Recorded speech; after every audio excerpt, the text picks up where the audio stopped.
Want to speak real English from your first lesson? Sign up for your free lifetime account at EnglishClass101.com. Hi everybody, welcome back to Know Your Verbs. My name is Alicia, and in this episode, we're going to talk about the verb feel. Let's get started. The basic definition of the verb feel is to experience a physical sensation or an emotion. Some examples. I felt awful today. She must feel great after her jog. Now let's look at the conjugations for this verb. Present, feel, feels.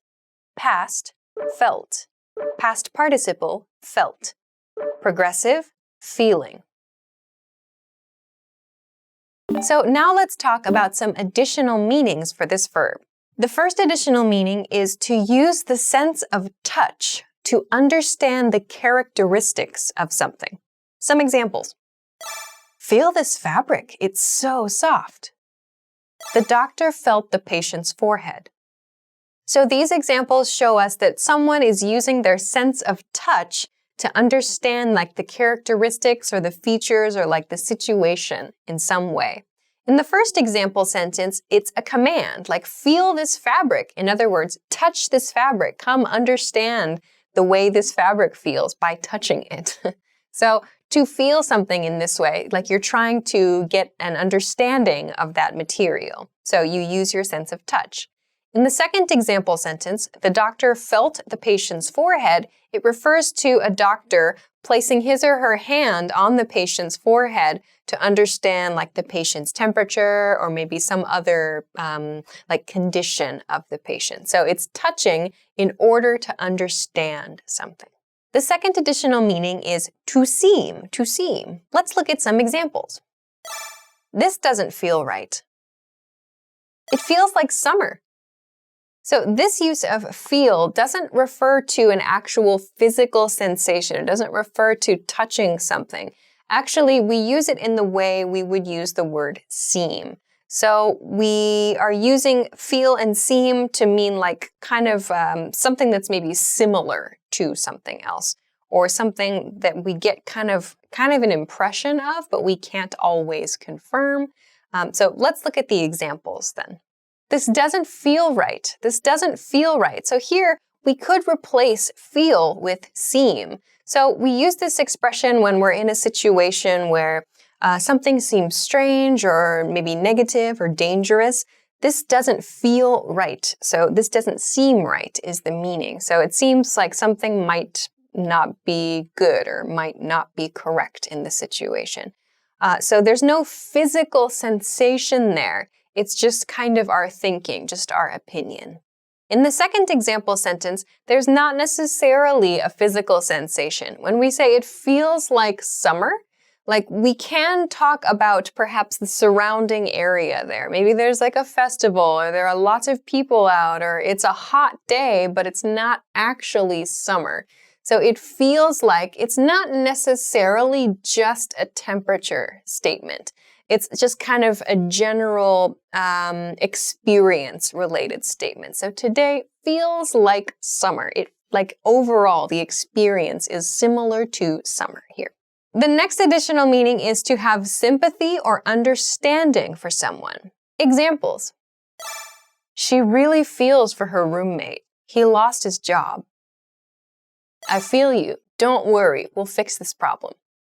One quick point here is about the expression to feel for someone. You saw this in the first example sentence, I feel for you, or she feels for her roommate. We commonly use feel for someone when we're talking about expressing sympathy. So in the first example sentence, she feels for her roommate. He lost his job. That means she is expressing sympathy or understanding for her roommate. She has some kind of emotional response, wanting to support that person. We use the verb feel to express that. In the second example sentence, we see the very casual expression, I feel you, I feel you. I feel you is used when we're listening to a close friend. We're understanding their story, understanding their situation. We are giving them sympathy, giving them support. You could say, I feel you. Don't worry. We'll fix this problem. So it's in a Typically, it's in a situation where the other person needs some help or needs some advice. You can say, I feel you. It's very casual. Perhaps younger people would say this more often. But when you're talking about someone else, like I feel for you, it sounds a little bit more like you're expressing sympathy. In the expression, I feel you, it's like I understand you, I got you. I feel for you sounds like I feel sad or I feel bad about what happened to you. With I feel you, it doesn't have that same nuance. The next additional meaning is to have an opinion about something. Some examples. How do you feel about this change? She feels strongly about personal privacy laws. So this use of feel is related to having an opinion about something. In the first example sentence, how do you feel about this change? It means, what are your opinions about this change? What do you think about this change? How do you feel about this? Also suggests, like, do you have an emotional reaction to the situation? So it's like, what do you think? And what is your emotional response here? So how do you feel about this change? You could say, I think it's a good idea, but I'm really unhappy, for example. So it's like opinion and emotions are together here. In the second example sentence, she feels strongly about personal privacy laws. It means she has a strong opinion about personal privacy laws. So again, that sounds like an opinion. She has a strong opinion about personal privacy laws, yes.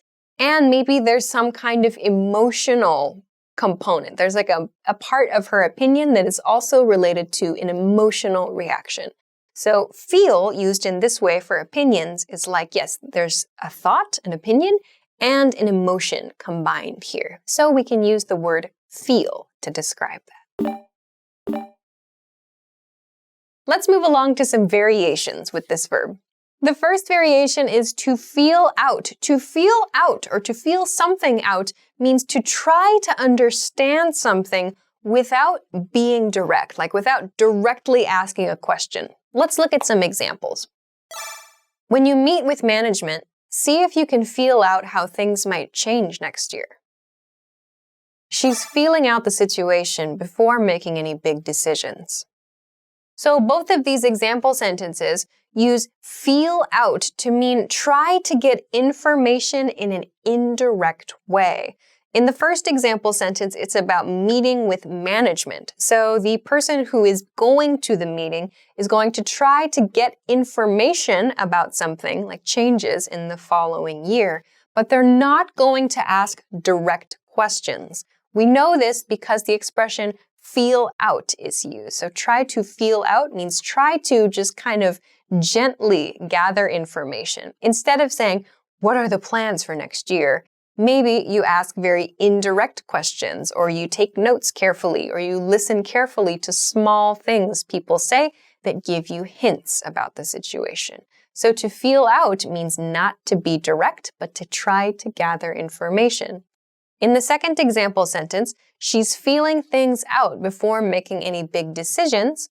It's referring to the same thing. She's trying to gather information in an indirect way. So she's not asking direct questions.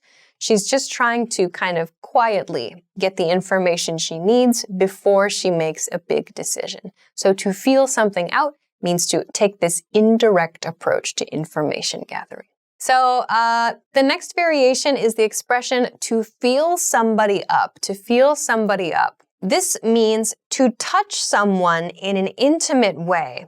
And we typically use this in inappropriate situations. So maybe somebody does not want to be touched in an intimate way, but someone does. So this is something that you might hear in casual descriptions of like news stories where someone has touched another person inappropriately. Some examples. The news mentioned a serious problem of a man feeling up women on a crowded commuter train. She felt me up at the bar. I was shocked. So both of these example sentences show typical uses of the expression to feel someone up. So it means that someone is being touched very closely in intimate parts of their body, and typically without permission or without having a close relationship with that person.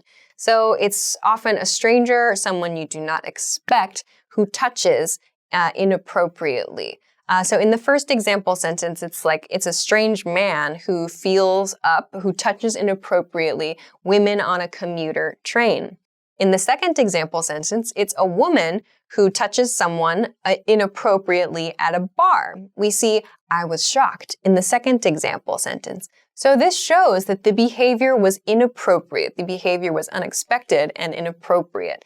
We use feel up in this way. So when you want to talk about a positive experience of an intimate physical contact, we typically do not use the expression feel up. When we're describing inappropriate physical contact, we do use the expression feel up to refer to very close touching of someone, typically in their very intimate places. So it's not a word with a positive nuance at all. All right, so those are a few new ways I hope that you can use the verb feel. Of course, if you have any questions or comments, or if you know a different way of using the verb feel, please feel free to let us know in the comment section of this video. As always, don't forget to give the video a thumbs up, subscribe to our channel if you have not already, and check us out at EnglishClass101.com for some other things that can help you as you study English. Thanks very much for watching this episode of Know Your Verbs, and we'll see you again soon. Bye-bye. Want to speed up your language learning? Take your very first lesson with us. You'll start speaking in minutes and master real conversations. Sign up for your free lifetime account. Just click the link in the description.